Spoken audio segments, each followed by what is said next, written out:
여러분 안녕하십니까? 방터바에 잘 오셨습니다. 오늘 그 50번째 시리즈가 되겠고요. 그 첫 번째 시간이 되겠습니다. 오늘 주제는 그 삶의 반전이다 이렇게 한번 잡아보면 어떨까 싶습니다.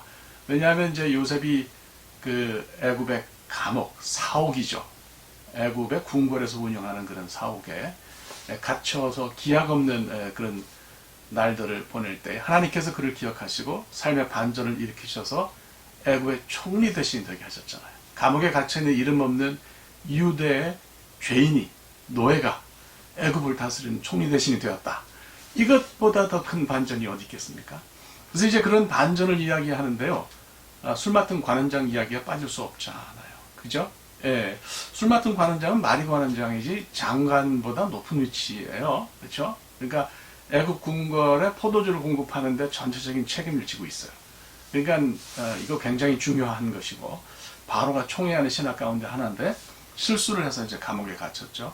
거기서 그가 요셉을 만나가지고 꿈을 해몽을 받고 그리고 관직을 회복하는 그런 행운을 맞았습니다. 인생살이 참 오묘합니다. 이런 좋은 일이 있었으면은 관원장이 뭐 요셉이 베푼 호의를 기억하고 도움을 주었어야 하는 건데요. 이 관원장은 복직하는 날로 감옥에서 생겼던 일을 모두 잊기로 했던 것 같습니다. 뭐 요셉에 관한 일을 기억도 안 하고요. 무시하고 잊었어요. 창세기 40장 23절 말씀을 제가 먼저 히브리 원문을 읽어보겠습니다.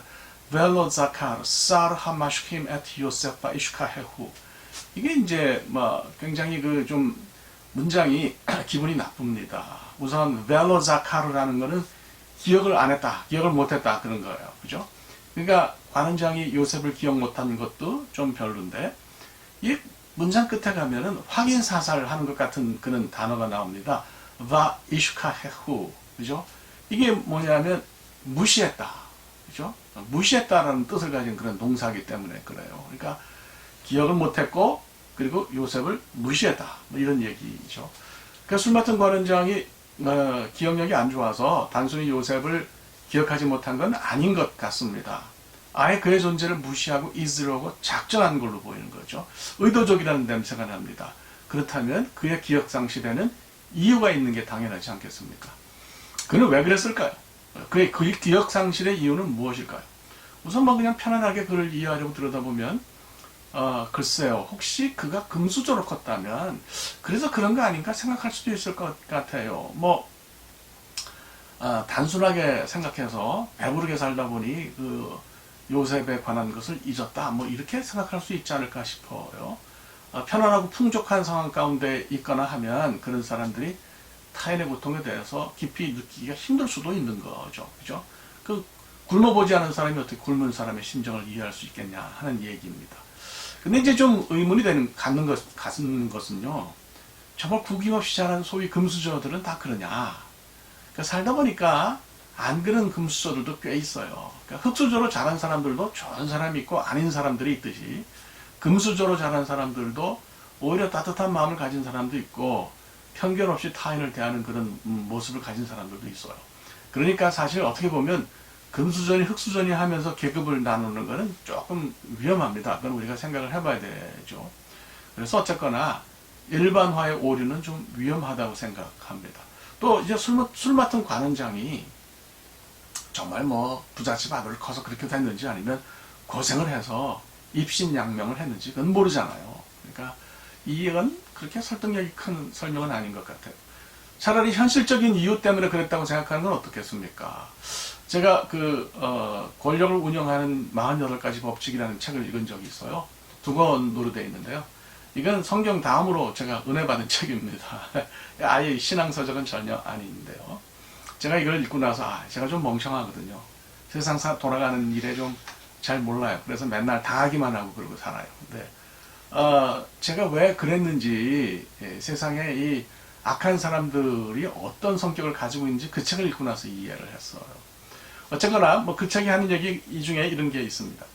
사람들에게 내가 지금 어려워서 좀 도움을 구할 때에 상대방을 찾아가서 옛날에 내가 너를 도와주지 않았냐, 그러니까 내가 지금 도움이 필요하니 나를 도와달라, 이렇게 말하는 게 설득력이 없다는 거예요. 내가 만약 현재 시점에서 굉장히 영향력이 있고 상대방에게 도움을 줄 만한 위치에 있다면 그 사람이 내 얘기를 듣고 나를 도와주지만 내가 지금 형편없이 낮은 처지에 있다면 상대방이 내게 귀를 안 기울인다고 하는 얘기예요. 과거에 그가 받은 도움 같은 거는 그냥 흘러간 강물 같다는 거죠. 이게 뭐 그 사람이 특별히 나빠서 그런 게 아니라 사람이 이런 존재라고 그 책이 그렇게 얘기를 해요. 요셉이 감옥에서 꿈을 해몽해 줄 때는 요셉이 갑의 위치였어요. 술 맡은 관원장이 을이었어요. 요셉이 도와줄 수 있는 위치였지만 뭐 관원장이 감옥에서 나온 다음에야 뭐 요셉을 보면 그냥 평범하기보다 아주 한심한 감옥에 있는 노예잖아요. 그러니까 관원장이 그를 굳이 기억해서 은혜를 베풀 필요가 있나요? 예, 바로 이런 이유 때문에 잊었다 이렇게 볼 수도 있는 거죠. 심리적으로 설명할 수 있는 그런 가능성도 있어요. 이른바 이제 확증 편향에 관한 얘기인데요. 술 맡은 관원장이 요셉을 보고 자기가 믿고 싶은 것만을 믿었다고 볼 수도 있는 거죠. 그러니까 도움을 받을 때는 괜찮아 보였지만 밖에 나와서 보니까 아 이놈 이건 나쁜 놈이네 이렇게 생각할 수 있다는 거예요. 그래서 객관적인 사실은 뒤로 하고 자기가 믿고 싶은 것만을 요셉에게서 보고 그걸 믿는다는 거죠. 이걸 이제 확증 편향이라고 그러는데요. 뭐 말하자면 뭐 그런 거죠. 뭐 저 사람 싫으니까 감정적으로 싫으니까 무조건 잘못됐다. 이렇게 이런 성향이 있으면 이제 시나리오도 쉽게 쓰게 돼요. 뭐 그렇게 되는 거죠. 그러니까 자기가 머릿속에서 쓴 시나리오를 그대로 사실이라고 믿고 행동하면 옆에 사람들이 굉장히 어려워집니다. 그래서 이거는 좀 잘 생각해야 되는 문제죠. 우리가 한번 이 술 맡은 관원장이 요셉의 진정성을 어떻게 판단했을지 생각해 보자고요. 그러니까 들어보니까 감옥에서 나와서 들어보니까 요셉이 이제 문제가 있는 거죠. 그죠? 자기가 볼 때는 선한 눈을 가지고 있었던 사람이지만 주변의 증거나 말을 들어보니까 내용이 안 좋은 거예요. 그래서 이런 부분 때문에 심사숙고했을 거예요. 또 이제 왕궁에서 일을 하다 보니까 당연히 보디발을 잘 알았을 것이고요. 보디발이 뭐 요셉에 대해서 좋게 얘기했겠어요. 그러니까 고민이 됐을 겁니다. 그래서 요셉을 도와서 좀 감옥에서 나오게 해줄까 하다가도 그렇게 하면 보디발과의 관계 악화가 아주 뭐 불을 보듯이 뻔하잖아요. 그러니까 고민하다가 결정을 내린 걸로 보고요. 양심과 자기의 이익 사이에서 고민하다가 자기 좋은 쪽으로 생각하고 이제는 앞으로 이렇게 믿자. 한번 이렇게 생각하니까 계속 그리로 갔다는 거예요. 요셉은 나쁜 놈이고 정직하지도 않다. 이렇게 믿으면 그게 머릿속에서 사실이 되고 시나리오가 된다는 얘기죠.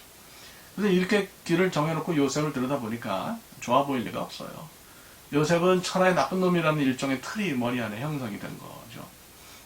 술 맡은 관원장이 그렇게 머릿속에 길을 내고 걸어가면 자기가 믿고 싶은 것을 믿었다고 보면 그의 행동이 이해가 갑니다.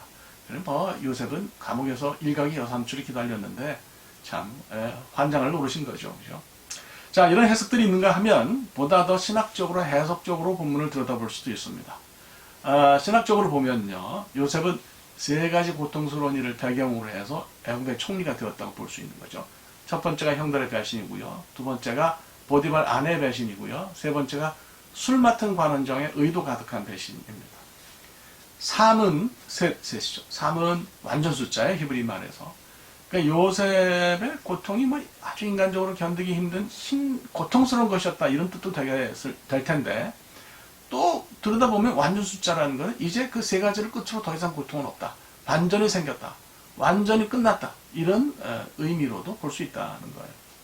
원래 이제 무저갱이 무서워요. 요한계시록을 보면 무저갱이 나오잖아요. 사탄이 갇힌 데는. 무저갱이라는 말은 없을 무자에다가 바닥을 가리키는 저자. 그러니까 바닥이 없는 갱, 굴이라는 뜻이에요. 이게 왜 무섭냐? 계속 떨어지기만 하는 거예요. 끝이 없는 거예요. 이것처럼 큰 비극이 없는 거죠. 바닥에 닿으면 꿍 하고 떨어지면서 부딪혀서 아프기는 하겠지만은 그 다음부터는 반등이 올 수 있는 거 아니에요. 그러니까 요셉은 그 바닥에 부딪혀가지고 반등했다고 볼 수 있어요. 그래서 총리가 된 거죠.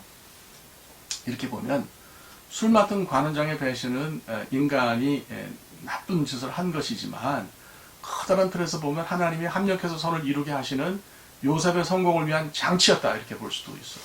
그러니까 그의 배신은 그야말로 배경에 불과했다 이렇게 볼 수가 있는 거죠. 정확하게는 술 맡은 관원장이 왜 요셉을 의도적으로 잊고 무시했는지 우리는 사실 모릅니다. 단지 이제 앞서 제가 설명한 것처럼 내용만 추측할 수 있는 거죠. 그 이유와는 별개로 제가 볼 때 정말 중요한 것은 하나님의 역사에서 하나님이 역사를 다스리신다고 우리는 믿잖아요. 그죠? 그 하나님 우리를 기억하시는 거예요. 하나님은 철저하게 고통당하고 배신당한 요셉을 돌보셨습니다. 어떤 사람은 그를 미워해서 팔아먹고 다른 사람은 그에게 고통을 주고 또 다른 사람은 그를 배신했지만 하나님은 그를 잊지 않으셨습니다. 여러분, 삶의 반전은 하나님께 있어요. 지금 우리가 이 말씀을 듣는 상황이 고통스러운 상황이어도 결코 우리가 낙심하거나 그래서는 안 됩니다. 삶의 과정 속에서 누군가 나를 잊고 무시해도 뭐 무슨 상관이겠어요. 하나님의 존재가 있으니 그걸로 된 거예요. 그분의 존재가 위로가 되고 그분이 우리를 일으키실 것을 믿습니다. 네, 오늘 여기까지 하겠고요. 다음 시간에 그 관원장 이야기를 좀 더 이어서 하도록 하겠습니다. 감사합니다.